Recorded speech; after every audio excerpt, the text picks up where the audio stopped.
Vijana Vallabha Girivardhari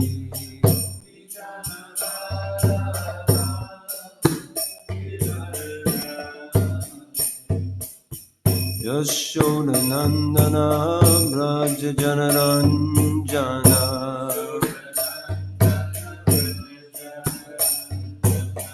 Yashoda Nandana Braja Janaranjana Yamunati Ravanachari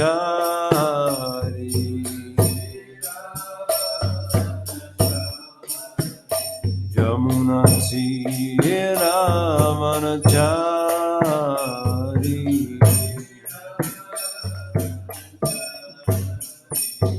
Jaya Radha Madhava Kunja Vihari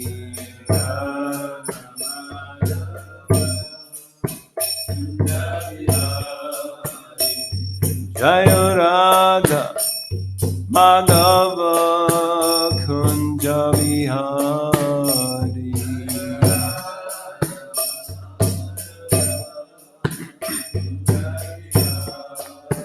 Gopi Janavalabha Girivardhari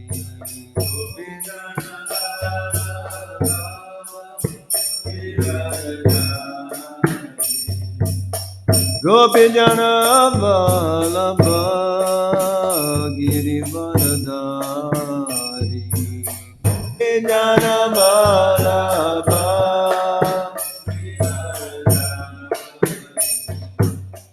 Yashoda Nandana Braja Janaranjana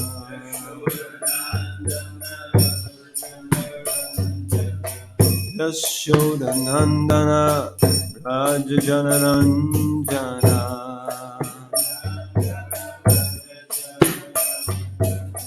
Yashoda Nandana Braja Janaranjana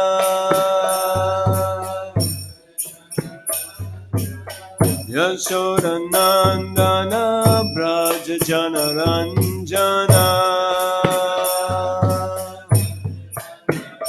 Yamunati Ravanachari Yamunati Ravanachari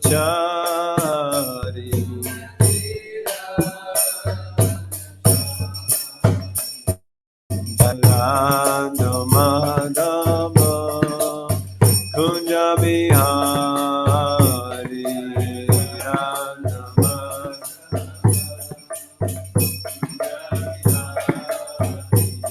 Jaya Radha Madhava Kunja Vihari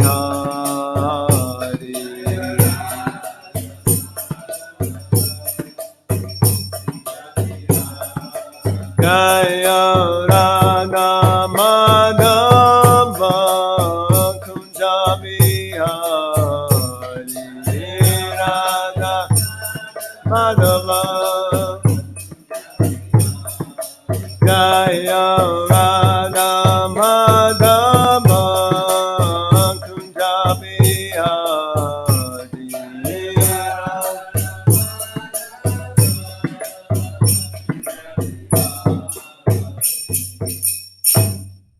Am Vishnupad, Paramahamsa Paravraj, Kacharya, those that is of this divine grace, A.C. Bhakti Vinayaka Swami, Srila Prabhupada Ki Jai, its God founder, Acharya Srila Prabhupada Ki Jai, BBT founder, Srila Prabhupada Ki Jai, Nam Acharya Srila Haridas Thakur Ki Jai, Ramzagaho Shri Krishna Chaitanya Prabhu Nityananda, Shri Advaita Gadadhar Shivasati Gauda Bhakti Vrinda Ki Jai, Shri Radha Krishna Gopa Gopinath, Shamakund Radhakund Giri Govardhana Ki Jai, Shri Vrindavan Dham Ki Jai, Mayapur Navadvip Dham Ki Jai, Ganga Mai Ki Jai, Jamuna Mai Ki Jai, Tulsi Devi Ki Jai, Bhakti Devi Ki Jai, Shishi Gornitai Ki Jai, ISKCON Scotland Ki Jai, Ananta Koti Vaishnav Vrinda Ki Jai, Nitai Gauda Premanandi.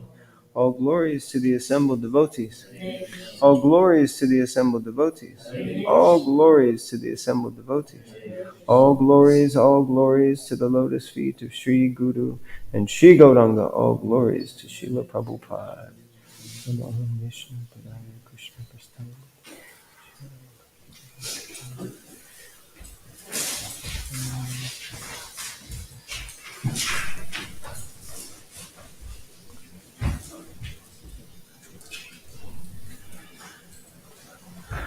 Hare Krishna. Hello. Wow, nice to see you, Prabhu. So, first we would like to begin by expressing our deep gratitude and appreciation to all the devotees here in ISKCON Scotland, not only for your many years of dedication and service and austerity, as well as blissful practice of Krishna consciousness, but also for inviting us and allowing us to come here and be in your divine association.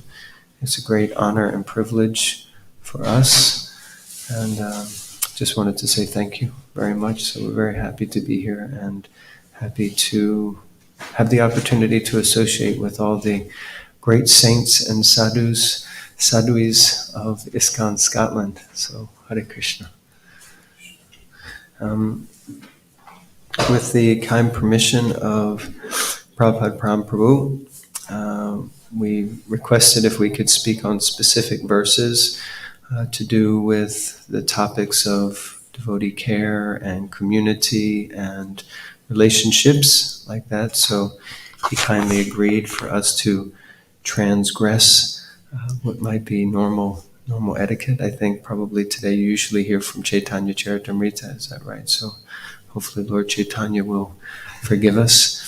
We were hearing this morning in Namamrita that Lord Chaitanya was saying everything that he's teaching about devotion to the holy name is coming from Srimad Bhagavatam. So, and he's the personification of the teachings of Bhagavatam. So hopefully we'll be able to speak something relevant and bona fide.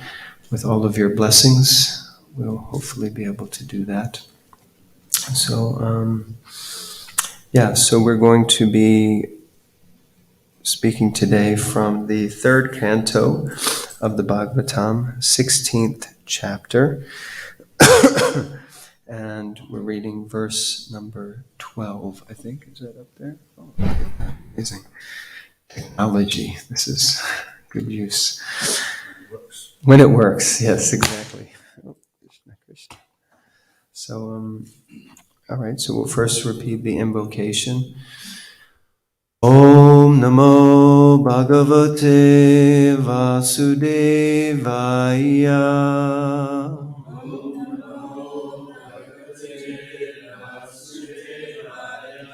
Om Namo Bhagavate Vasudevaya.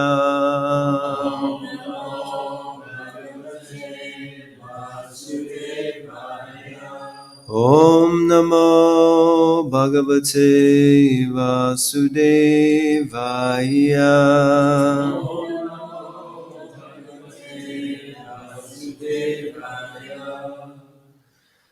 Tanme Swabharta Avashayam Alakshamana.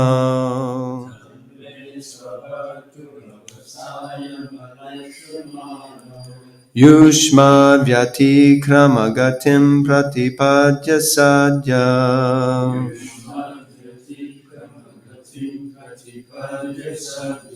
Bhuyo Mamanti Kamitam Tadanugraho Me.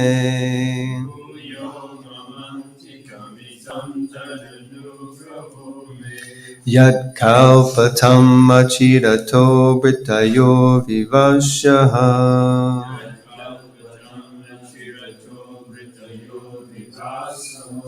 Tanme svabartur avashayam alakshamano.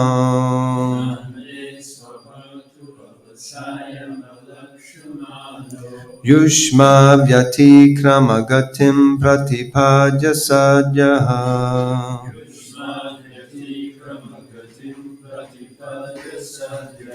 Bhuyo mamanti kamitam tadanugraho me.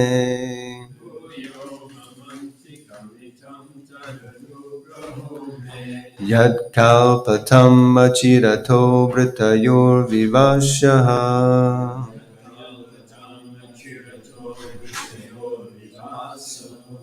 Someone else would like to try? Tanme svabhatu avasayam alakshamano. Tanme svabhatu avasayam alakshamano. Yushmadhyati kramagatim pratipadya sadhya. Yushmadhyati kramagatim pratipadya sadhya. Yuyo mamanti kramitam tad anugraho me. Bhuyo ramanti kamitam tadanugraho me. Yatkalpatam achirato vitayo vivasa. Yatkalpatam achirato vitayo vivasa. Tanme svabartur avasayam alakshamano. Tanme Svabartur avashayam alakshamano.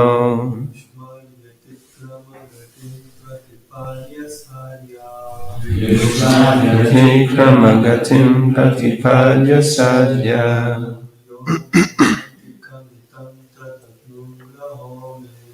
Bhuyo mamanti kamitam tadanugraho me.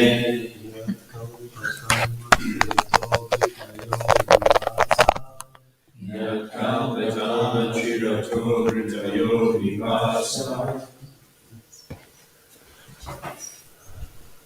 Mataji, would you like to? Okay.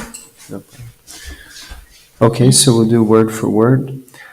Tat, therefore, may, my, swabartuhu, of their master, avashayam, the intention, lakshamano, not knowing, yushmat, against you, vyatikrama, offense, gatim, result, pratipadya, reaping, sadhyaha, immediately, bhuyaha, again, mama antikam, near me, itam, obtain, tat, that, anugraha, a favor, me, to me,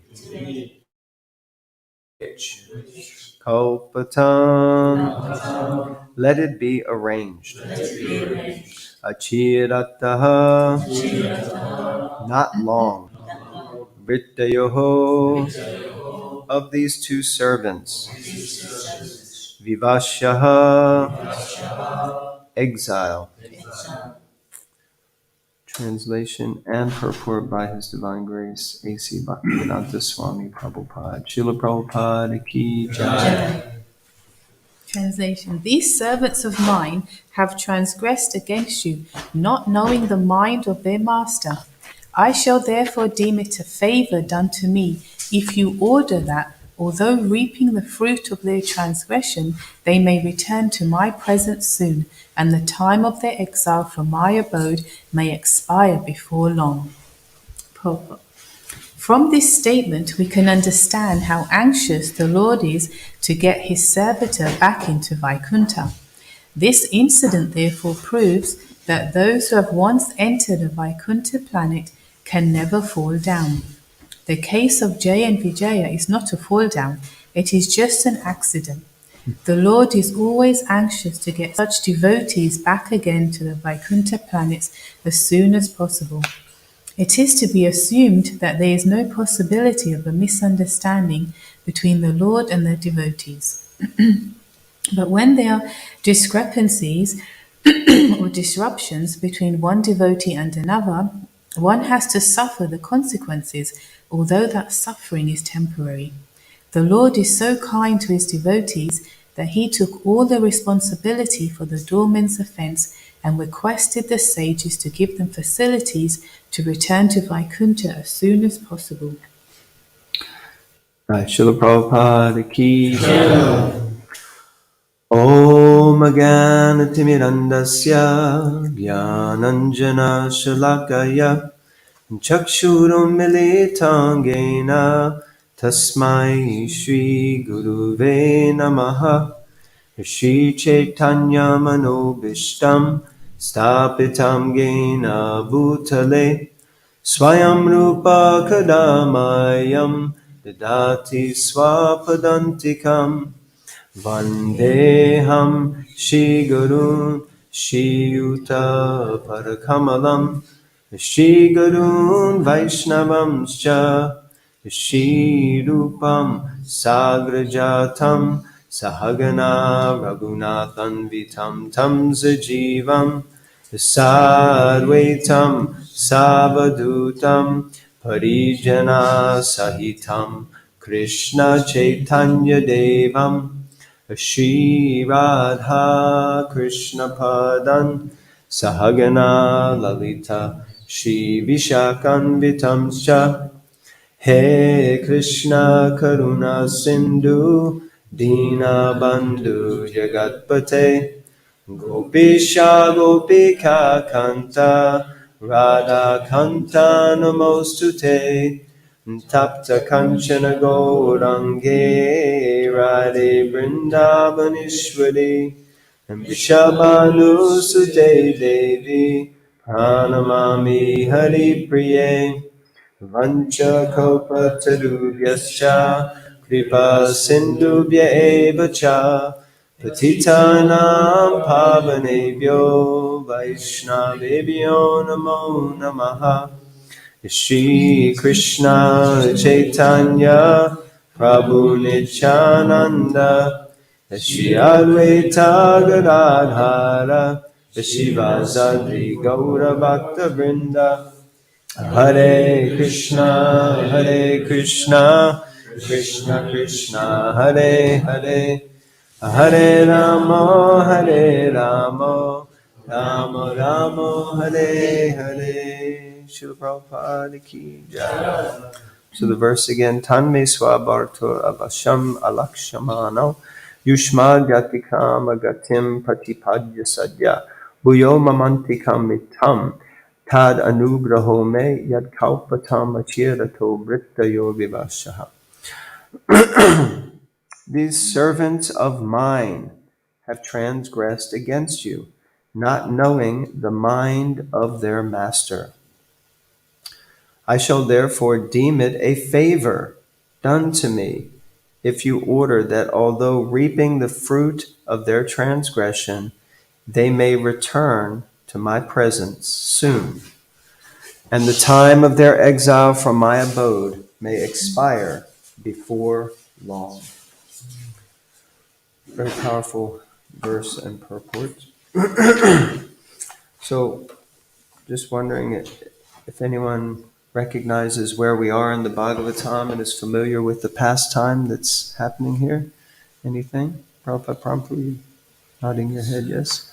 Can you enlighten us? The transgression of Jai and Vijay against the four Kumaras. Mm-hmm. They wouldn't allow them into Vaikuntha because they see them as little boys. They didn't see them as great sages. The guys were little boys, and they were cursed, and they were given the opportunity to take birth 7 times as demons or 3 times as the Lord's enemies in order to get back sooner. They chose to be the Lord's enemies because they were attached to the service.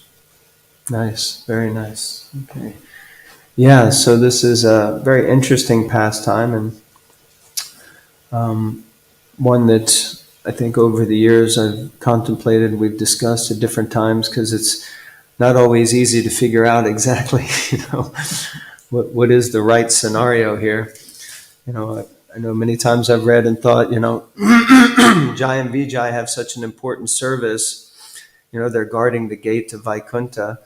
And here you have these, 4 little naked boys who show up on the scene.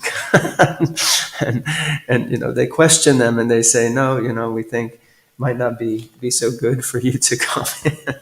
And of course, the 4 Kumars being, well, at that time, I guess the oldest living entities, the kind of first sons of Lord Brahma, were actually highly qualified. But it seems like Jai and Vijay kind of made a mistake. But, before they knew what was happening, the 4 Kumars had decided to let them know how disqualified they were to be even in Vaikuntha with such a bad mentality. And they cursed them. And so it's, I guess sometimes these things happen, even in devotee communities, which is an important thing to remember also, that the 4 Kumars and Jai and Vijay, they're all devotees. So it's not a surprise. Here we have in the pages of the Bhagavatam, even devotees getting frustrated with one another and unfortunately even cursing each other, So like that. But after their discussion went on, then we have this scene, which is that Lord Vishnu appears specifically on the scene himself, and he tries to rectify the situation. And we have this verse today where he's literally begging. He, the Supreme Lord, is requesting a favor from the 4 Kumars. He's asking them for a favor. And he's asking them, please only curse my servants, even though they've transgressed, even though they've made a mistake. But please, only curse them, allow them to receive the curse, but make sure that they come back to me as quickly as possible because I really love them. I care for them. So it's quite an interesting pastime. So we're going to discuss this, and we've created a little acronym. Everyone knows what an acronym is? Yes, we've created a little acronym for this pastime. And the acronym is? Care. CARE. C-A-R-E. So we'll discuss each one of those letters as a meaning and a specific aspect to this pastime. So the first letter is C, and C stands for? Community. Community. Okay. So we were thinking this it's a very important point in this particular pastime and where we are now, because it serves to explain that even in devotee communities, it might surprise you, there could be disruptions or like arguments or upsets. That might... Disagreements. So we should understand that. We were thinking it's not that there's going to be utopia just because we've come here. Just I came to the temple, I came to do service. It should be perfect. If anything, as Prabhupada says, you came to a hospital. You intelligently so, but you came to a hospital. So there's going to be different degrees of patience, as it were, and patience is required with the patients. And so the example we were thinking is like if you want to smooth out rocks, you have like a rock tumbler, and you put the rocks in, and then they hit against each other. So when they actually come out nice and shiny and smooth, so we can think of the process when we're here as almost like I'm in a transcendental rock tumbler. And I might be getting knocked by this one or that. But the point is that when I've actually graduated or succeeded in the process, I will be nice and shiny, like a nice shiny butter for Shri Gaura Nitai. So we're all in this together, as it were. We're all getting involved together. Disagreements will be there. So that's not the surprising thing. But as far as how we deal with it, how does a community succeed? How do I succeed? The important thing is just that how do I deal with the disagreements or tests that come along? So it's not so much my test is worse than yours and I'm in you're in a better situation. That's irrelevant. But how do I deal with what occurs in the community? Both myself and what occurs to other people. And that's what Krishna's looking at. And that's actually what we were thinking would be the real test of how we're progressing, that how we can deal with these matters, how we respond. Yeah, so as Bhava Bhakti is mentioning, in community, the first thing is really, it's not that we want these things to happen, but things happen. We're in the material world, so we have to be prepared for the fact that they will happen. And I guess try not to hold grudges, but to try to see Krishna's hand, to try to invoke Krishna's mercy, and to try to see how we're meant to learn and grow from these challenges and situations. What is it that Krishna is trying to show me, and why has this manifested in my life? And it's not happening in someone else's life. Sometimes we can see that. How come these things always happen to me? But I don't know. Why do these things always happen to you? Is Krishna trying to do, why do these things always happen to me? Why do certain things in my life keep occurring? And why do I need to look at that and, address that? So like that. So we need to really invoke the appearance of Krishna in our life. Before we move on to the next letter, though, we have a nice verse from this section of the Bhagavatam, where after some interaction with the four Kumars, Jai and Vijay very quickly realize that they've made a mistake, that what they've done is actually incorrect. And so they say, after being cursed by the sages, the doormen said, "It is quite apt that you have punished us for neglecting to respect sages like you. But we pray that due to your compassion at our repentance, the illusion of forgetting the Supreme Personality of Godhead will not come upon us as we go progressively down." So what you see here is the heart of these two doormen, although they may have been a little harsh in refusing them entry, but when they realized what they'd done, what they immediately did was they repented and they took the humble position.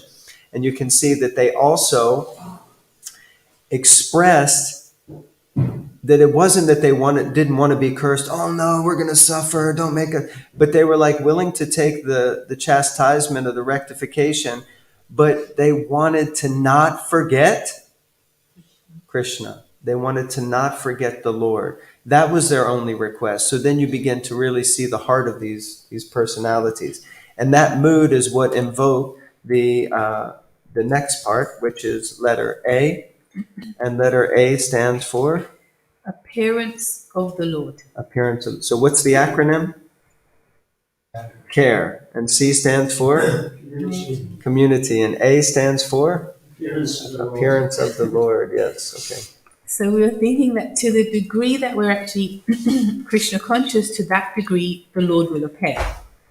In this case, Lord Vishnu himself came to the gates and spoke. So we might think, well, that doesn't happen to me. Maybe Shushi going to say, when I had an argument with the cook last week, or when this happened or that, they didn't come through the door and say, hold on a minute. But Krishna can appear, as we know, in different ways. So sometimes we may be sitting in a class and it'll be like, oh my God, you may think, do they know what happened? They're just speaking this exactly what I want to hear, or we open Prabhupada's books or listen to a class. But that can only occur to the degree that we're open to that, to the degree that our sincerity is there, that I'm seeing Krishna's hand. Because sometimes when we have disagreements or situations are not so nice, we can sometimes shut down almost, and maybe the rounds are neglected or the reading, because I need to deal with this situation, as opposed to grabbing hold of Krishna through the sadhana or association of devotees, and in that way bringing out Krishna. So we're thinking this letter A for appearance of the Lord, because due to the sincerity of the personalities that were involved there, you could say due to their greatness, the Lord Vishnu himself just came to the door, which he didn't have to, and said, hold on a minute, and he started to sort it out. And we also see in the early days, devotees would say, we had so many problems, we didn't know what we were doing, and we were so messed up. All Prabhupada had to do was walk through the door, and people just saying, they didn't understand Krishna even at that stage, but as soon as they saw Prabhupada, it was like, it's fine. We understand. We're peaceful. So we thought this is very powerful, that we ourselves, to the degree that we're sincere, we can somehow see Krishna's hand and maybe even start to pray, like James was saying, why is this happening, and what do I have to learn? So that's a positive way to actually approach obstacles. Yeah, that point about Prabhupada, devotees used to say that they would have so many difficulties or challenges in a temple or in a center, and there'd be so much complaints, and they would think, when Prabhupada comes, we're going to tell Prabhupada, and he's going to, he's going to sort it out. And then as soon as Srila Prabhupada would come, his exaltedness would permeate the community so much that devotees would say that they kind of even forgot what the problem was altogether, So I was thinking how even Bhaktisiddhanta Saraswati Thakur, if two devotees would come to him with an issue, anyone knows how he would usually deal with it? He would tell them, He would ask them to glorify each other. that was. He also used to tell them to go away and chant 64 rounds and then come back and let them know what the problem was. so the next time there's some issue, maybe 64 rounds, or you might think, I'd rather not have an issue than go and chant 64 rounds. But either way, the problem will probably be resolved. So like that. So then the Lord appears. Another thing is that we have to remember that the Lord is always accomplishing so many things with one apparent action. And with this action here, so many things are going to be accomplished. And, the four Kumars have shown up. And remember, they made their way to Vaikuntha, but they weren't personalists. They were actually Brahmavadis when they showed up on the scene. They were impersonalists searching for the absolute truth, but they weren't really, they understood Narayan existed, but they maybe thought something was beyond Narayan. The impersonal Brahmajyoti was beyond, the Lord. So when they showed up on the scene, they were actually impersonalists. But by this incident and the Lord's appearing before them personally, it's described that they were converted to personalists because they smelled the aroma of the Tulsi that had been offered to the Lord's lotus feet, and they had this personal darshan. And Jai and Vijay, they also needed to be rectified, not only because of this situation, but the Lord had also heard a previous complaint about Jai and Vijay doing this, and that had come from Lakshmi Devi herself.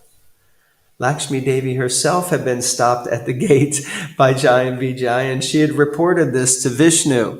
And so you can imagine, if your wife has a gripe with someone else, then the Lord is obliged to have to actually, take care of the situation. So now he kind of let it go a little while, but then he sees, now here's the four Kumars, now I have to really take care of this. So then they needed to be rectified.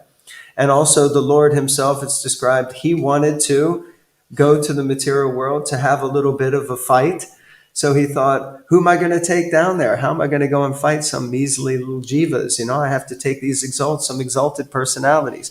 So just by one action or activity, the Lord's accomplishing so many different things. So like that. Yeah, Nitai, my voice actually.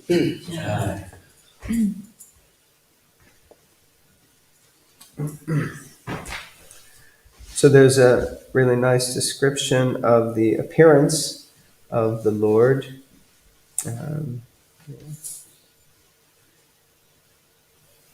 So the sages, headed by Sanaka Rishi, saw that the Supreme Personality of Godhead, Vishnu, who was formerly visible only within their hearts in ecstatic trance, had now actually become visible to their eyes.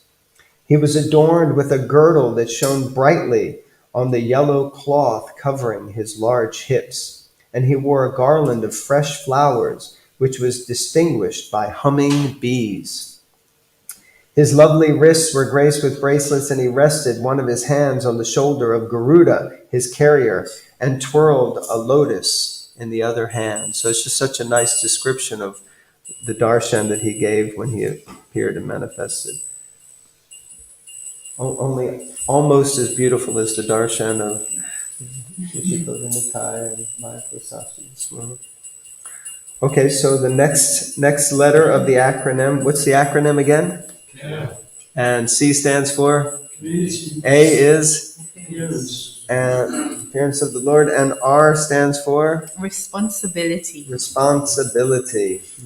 So we were thinking that in the end, everyone involved had to accept a certain level of responsibility, and especially if we want to move forward, because sometimes it can be either we feel the victim or I'm the justice giver, one or the other. But either way, it takes two to tango, as they say. So something obviously has triggered something in my behavior that has upset this devotee, whether I did it deliberately or not, but still there's some responsibility taken. And generally when we take responsibility, a level of humility comes in, because there's almost like acceptance and introspection. Okay, so when I speak like this, or this affects this person, that. And so this very nicely helps to alleviate the situation. So we also felt that there has to also be rectification. Not that we remain, oh, but we're all devotees, don't worry. I know you're upset, but don't worry, they're devotee. Because what occurs for the person that's been affected is it doesn't really come across as devotee care. It's almost like, but they did something. They actually hurt me. They actually spoke in that way, or this was wrong. So we also don't want to be sentimental in our dealings, and rectification doesn't mean hard punishment and they're going to be kicked out. No. But it does mean some acknowledgement and take responsibility what occurred. Maybe that means, I'm sorry, you may not, I don't know, do some service, or you may need to step back for a day or 2 or weeks. But it also means that care is given all round, that look, we accept this person did this. But on the other side, it doesn't mean the person would sit there and say, see, I'm proven right. See, they were like that. So acknowledgement is there, responsibility is taken. And we're thinking you have to be very careful as devotees that even if something were to go, some misunderstanding or accident were there, it doesn't mean, as it shows here, that the person is forever labeled. You know, even if he was in prison, they do their time and they come out. And then they can go back into society, they can get a job, get married, move on with life. Sometimes we can be a bit like, oh, you know that devotee? Yeah. That's the one 10 years ago they stole a Maha sweet, they had an argument with someone. Did they? When was that? Another temple, I don't remember. So we have to be careful that we don't label devotees like that, that we also as a wider community, just as Lord Vishnu is doing here, is saying, okay, whatever needs to be done, allow it, but I want them back in the community. So, this idea takes two to tango. Then, it's over the years I've realized in my service and responsibility is that managing things is relatively easy. Even that has its challenges for sure, but looking after people is really difficult, especially personal relationships. If there's some disagreements between devotees, and I've always pictured it kind of like this, they come against each other and they're both pushing for, the right thing. I'm right. And everyone always thinks that they are right. It's actually sometimes I've heard it said that it's the greatest intoxication, that we always think we're right. And this is the nature of the false ego, to always think I'm right about everything. And even when we realize we're wrong, we try to figure out some way how to justify our wrongness so that we're still right. It's just like this horrible nature. But when we have some disagreement like this, the frustration will continue until somebody takes the humble position and goes on the floor. Then there can be no resistance. But it takes someone accepting that humble position, and then the situation can start to make progress. So in this scenario, Jai and Vijay took a humble position, and then we see that after that, also the 4 Kumars, they themselves realized, oh no, what we've done is incorrect. After Vishnu appeared on the scene, and they offered this prayer. Oh Lord, we pray that you let us be born in any hellish condition of life. So now the 4 Kumars are saying, no, don't, we don't want to curse them. You should curse us, actually. You should curse us. Let us be born in any hellish condition of life, just as long as our hearts and minds are always engaged in the service of your lotus feet. Our words are made beautiful by speaking of your activities, just as tulsi leaves are beautified when offered unto your lotus feet. And as long as our ears always are always filled with the chanting of your transcendental qualities. So like that, then we see that when someone becomes humble and the appearance of the Lord is invoked, then that can also have a powerful impact on the heart of the other person. But somebody has to decide to become humble and give up the idea of being right. But who that's going to be, we have to see. So that leads us to the next and last letter of the acronym. Again, what's the acronym? Care. C stands for community. A, parents. R, and E stands for Expert leadership. expert leadership. So we were thinking that the Lord set such a wonderful example of being expert leader. He didn't come out, first of all, and take sides, but he did acknowledge both sides. He acknowledged both sides in the sense that he showed, okay, they did wrong. That's correct. They did wrong. There was acknowledgement there. So let's deal with them accordingly, which would pacify the four Kumaras. So I'm going to deal with them. They're not just my people, and why are you here anyway? But at the same time, he made it clear they have a home to come back to, and I want them to come back. And I was thinking,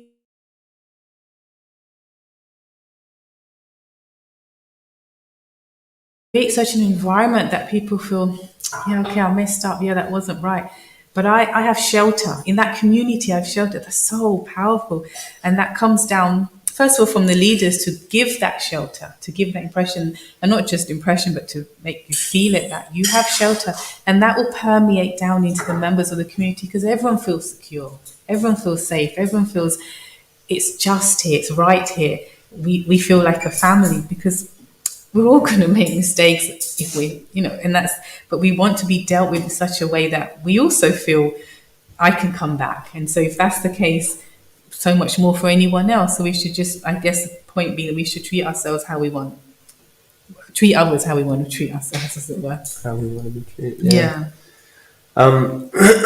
This, when the Lord appeared on the scene, he actually, it's very amazing if you read this pastime, because Krishna appeared, and the first thing that he did was take full responsibility for Jai and Vijay. And he explained that actually they're my servants, and any offense committed by them means an offense that I've personally committed myself. So therefore, I'm responsible for what happened to you. It's not them, but me. And therefore, I'm taking responsibility for that, and I need to rectify that situation. So he began to offer prayers and to the Brahmanas, to the Kumaras. So here you have the Supreme Lord showing up on the scene. And he didn't say, look, four Kumaras, what right do you have to show up here and start cursing my boys? So he didn't do that. And he also didn't just show up and say, the four Kumaras, Jai and Vijay, you rascals, get out. So he was very balanced in his approach to the whole scenario. So really demonstrating and showing expert leadership. And in this way, we can see, how maybe as leaders, now, of course, you may think, but I'm not a leader. I'm not the leader. So it's not up to me. Maybe, like in the community here, Prabhupada Prabhu's a leader. It's his problem, right? But no, actually, Lord Chaitanya explained that everyone should become a guru. So we should all become leaders, because guru means teacher, and teacher means I teach by example. So we should also become leaders, and we should start to see how is the best way to deal with situations. Not that we become reluctant and just leave it to somebody else to deal with, but we should all figure out how to take responsibility. And what does it mean, this word responsibility? If you break it down, it means the ability to respond. It's such a remarkable thing, because when you think about responsibility, you just think, oh, he's gonna take care of that, or it's his problem, or it's his thing to look after. You have children, then you have to be responsible for your children. But what does it actually mean? It means you need to learn and become able to respond to whatever situation happens in the best way, in the best possible way. And that's what it really means to be responsible, that you're able to take on things, projects, services, because you know how to deal with the situation in the best possible way. Now, make lots of mistakes, but at least we should be, inspired to try to learn from whatever mistakes we make and grow like that. So Krishna here is teaching us really, really expert leadership that we can all learn from. And there's a couple of prayers that he also offers when he sees the four Kumars and when he arrives. And he says, "To me, the Brahmana is the highest and most beloved personality.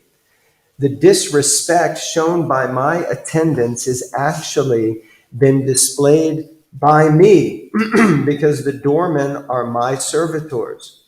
I take this to be an offense by myself. Therefore, I seek your forgiveness for the incident that has arisen." So here you have God taking the humble position, taking responsibility, and begging for forgiveness from the four Kumars. I mean, this is very exemplary. And then the Lord says, "Anyone in the entire world, even down to the Chandala, who lives by cooking and eating the flesh of the dog, is immediately purified if he takes bath in hearing through the ear the glorification of my name, my fame, etc. Now you have realized me without doubt." So he's subtly pointing out that the four Kumars have now become personalists. You've actually realized me, now the Supreme Lord, in a personal form as Bhagavan, without a doubt. You are now convinced. And he says, "And therefore, I will not hesitate to lop off my own arm if its conduct is found to be hostile to you." I mean, that's really powerful. The Lord is willing to cut his own arm off if it becomes hostile to his devotee. So if we think about this, we think how careful we have to be with devotees of the Lord, because the Lord himself is ready to even chop off his own arm if it becomes offensive to his devotee. So it's very, very powerful.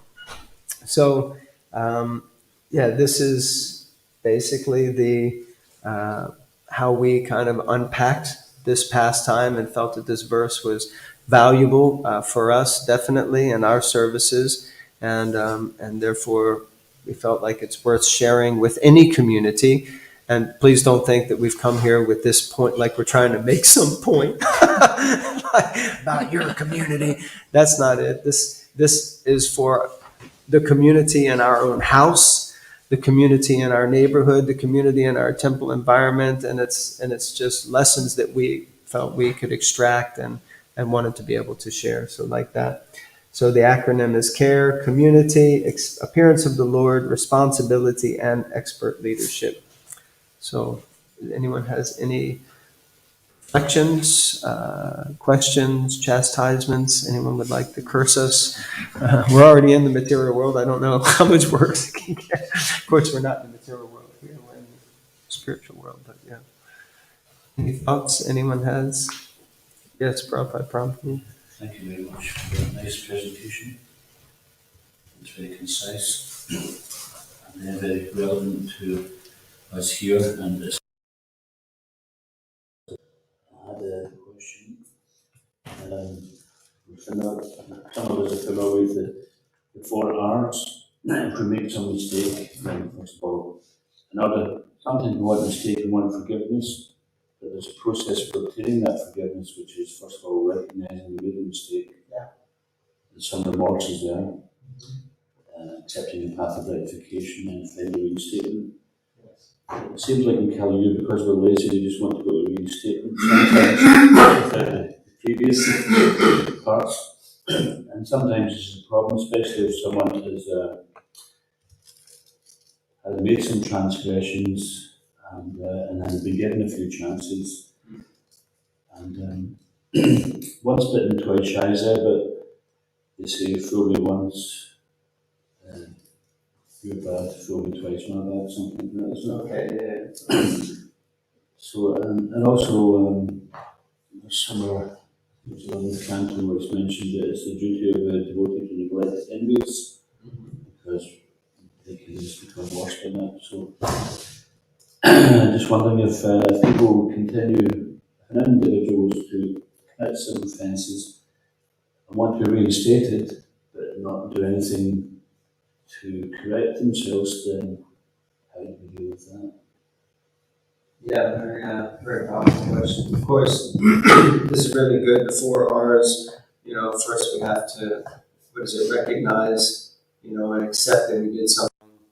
And next we have to have some remorse within our heart that, I'm really sorry, I shouldn't have done that.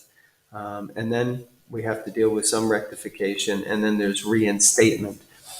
Yeah, we can't just skip to the end. So we can see here that Jai and Vijay, they went through all 4 of those stages, So actually they did realize, oh, we screwed up, we made a serious mistake. They were also remorseful. They offered apologies. They were willing to accept the rectification, but they were begging for mercy that they wouldn't forget the Lord. So, and then Krishna also wanted them to be reinstated, and as far as we understand, they were ultimately reinstated. So now what to do with someone who doesn't want to be who wants reinstatement but doesn't want to accept that they did anything wrong?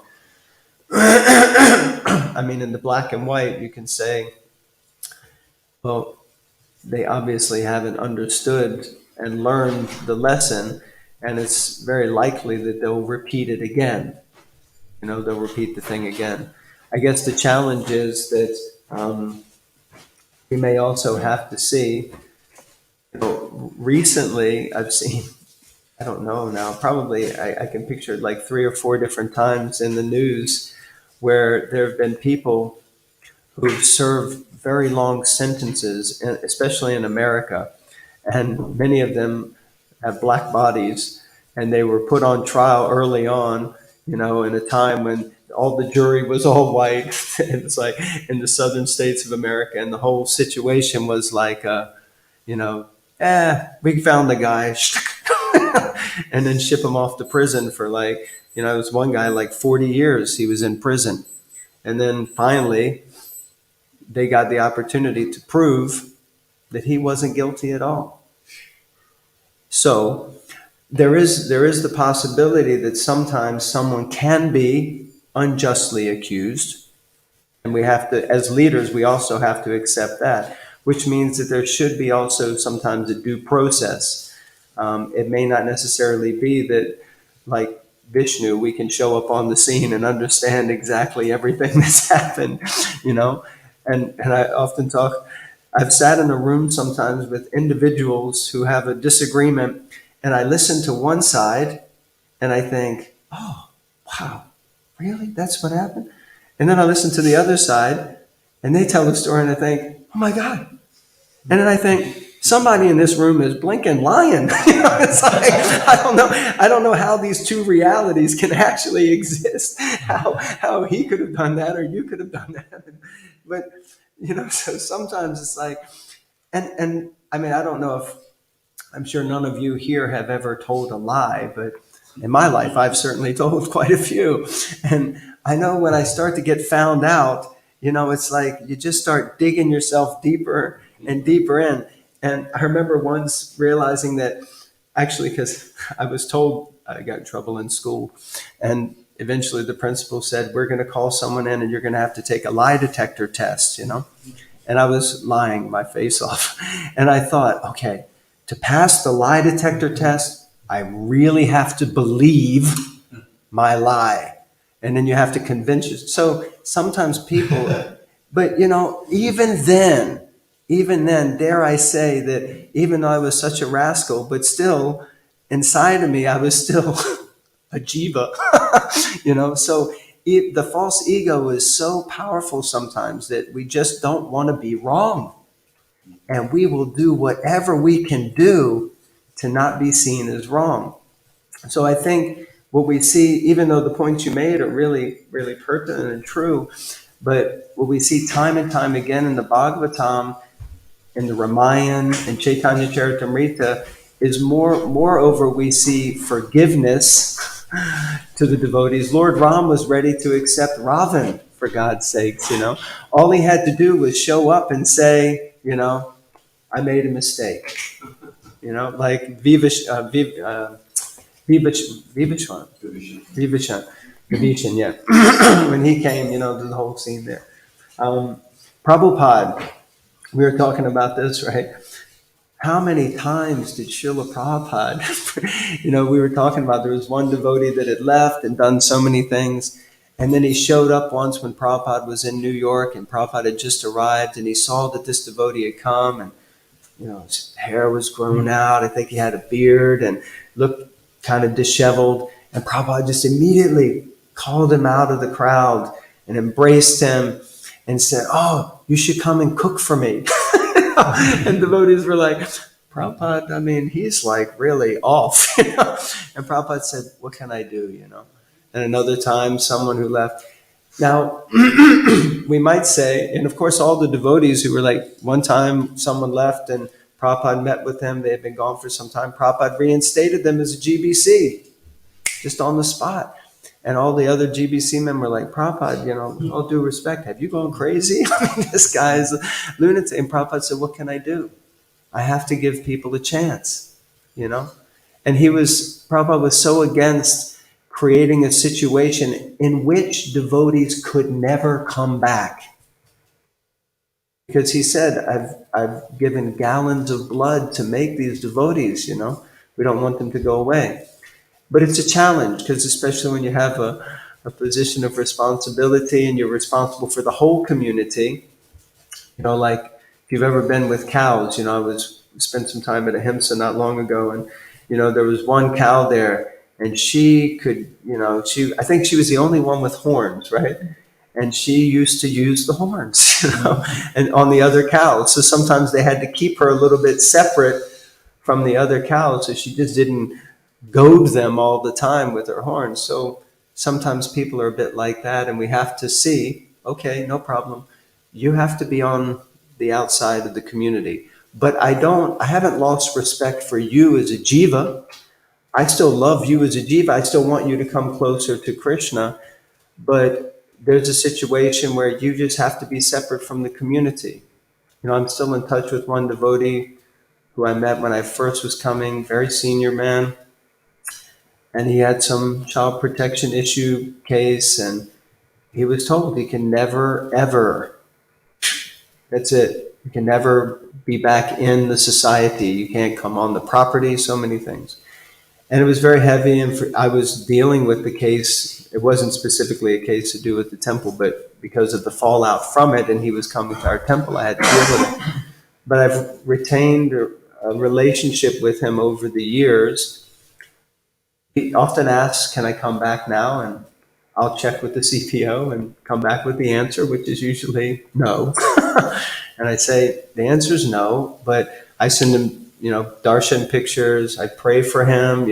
Sometimes I arrange Mahaprasad for him to pick up from reception if he comes. So I try to have a well-wishing spirit for him, but he can't actually be inside of the community. So these things it's not so black and white. It's very difficult. But I think the main thing is that we should try not to, you were saying the other day, hate the sin, not the sinner, So we have to remember that this jiva is still part and parcel of Krishna.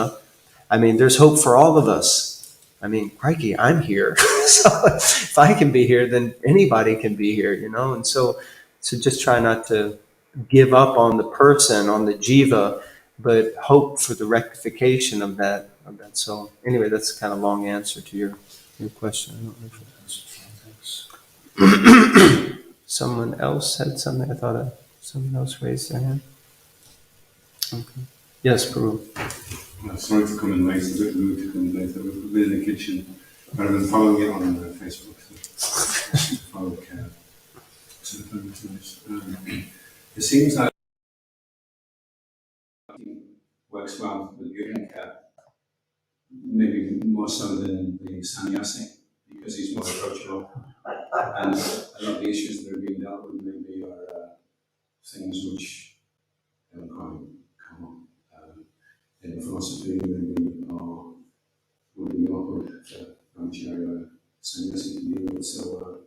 And so it seems to be a good dynamic to have the husband and wife take.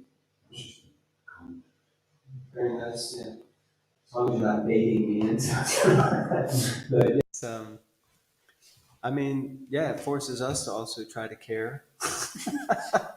Sometimes even husband and wife relationships can be, it's the first place to start with some proper devotee care. Actually, we've been talking a lot the last week or so just about the Grihastha ashram in general and how important it is in Varnashram for our society. Really, the Grihastha ashram is the backbone of all the other ashrams. If the Grihastha ashram is strong, everybody else is supported, and if it's weak, everyone else becomes weak. And unfortunately, it seems, and I haven't been around for that long, many of you have been around for many, many years, but it seems that the Grihastha ashram has been undermined over the years in different ways because of principles of renunciation. Or, I know when I first was coming to the temple, if you left the ashram, brahmachari ashram, and got married, then that was definitely Maya.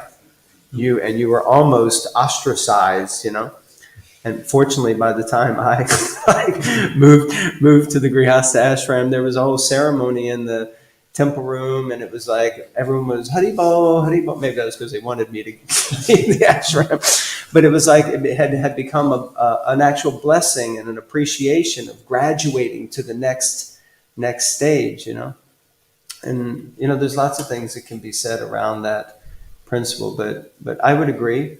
But I think also there are many sannyasis who also give a lot of time and energy. And speaking to some of them over the years, I've often heard them saying, one of my main things is being a marriage counselor, or dealing, they know more about the children in the community than probably anyone else because they're offering names, they're doing so many blessings, first grains, and so many things, and so like that. So I wouldn't say it's but in one sense, yeah, the grihasthas are meant to be the caretakers, really, for the whole community. They're meant to look after the brahmacharis, they're meant to look after the vanaprasthas, they're meant to look after the sannyasis, So if we look at it from the varnashram perspective, then grihastha ashram is really, really valuable. And I would say until our society really embraces that in a very positive and powerful way, then there probably will always be some deficiency in the other ashrams as well. But that's just my opinion, hopefully. The Facebook comments are firing off right about now. So, Also, you were just mentioning that you have to sometimes deal with issues between you and your wife. And, well, she has to deal with the issues. I have no issues because she's perfect. So I was quite late entering the Grihastha ashram, and I had a lot of and disentangling myself from. So I read that book from last. So I'm trying to understand what the negative was that was from the planet. And I found it really, really useful because I started to be able to understand why they were behaving the way they did. And I know her to read it as well, so she could understand when I was going in my cave and not to ask the dragon to come out. So that was really, really good. And I thought, those type of that information from your lifetime was very, very useful. So in terms of dealing with people and dealing with care, maybe there's other resources we have to access to be more capable of understanding people's psychology, how to deal with them. Yeah, I remember hearing something. I remember hearing, Bhakti Maharaj once giving a talk, and he was saying that basically if there's anything that actually works in the material world, it's coming from the Veda, because it can't work here. The Vedas already explain how everything works. And actually I've heard him give some of the most profound lectures on male and female psychology. And you think, and he's not, maybe he read the book, but, that because that's true, I mean, there are 400,000 species of human beings. So, It's that, and that means if you're in a different species, there's going to be a different influence of the modes of material nature, and that means there will be a different nature and conduct. And we need to be able to accept that and understand that you are not going to act like me, and you can't expect me to act like you. So what to speak of between male and female, who are obviously different species in a sense? We're all spirit souls. But in one of our talks, we mentioned that, until we really come to a liberated platform, which we may or may not be on right now, we still act like a body. And even if we're on a liberated platform, you're still in a body. And you still have to conduct yourself in a certain way. Of course, in the modern day, when we get into ideas of gender, things are going a very interesting direction. But that's another topic. But in general, we have different bodies. So if we learn to, interact with you're not going to walk up to a tiger and say, "Come here, little tiger," scratch your head. But you might do that with a kitten. It's a different species, If you see a dog, you might be nice to the dog. But if it's like a growling wolf, they're different species, and we deal with.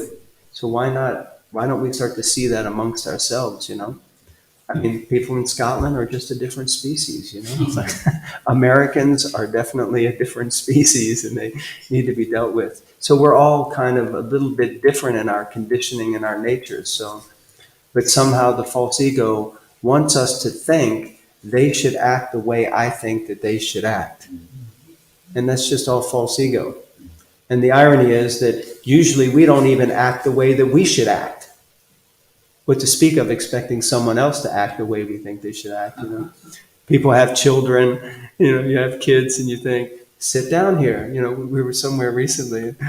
On the way here, we took the scenic route, and we stopped off at, Cardigan Bay. And we were sitting on this beach having some prasad. We read Bhagavatam.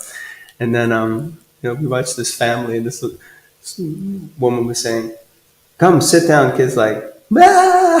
And I was like, you can't even control your own children. What to speak of controlling other people?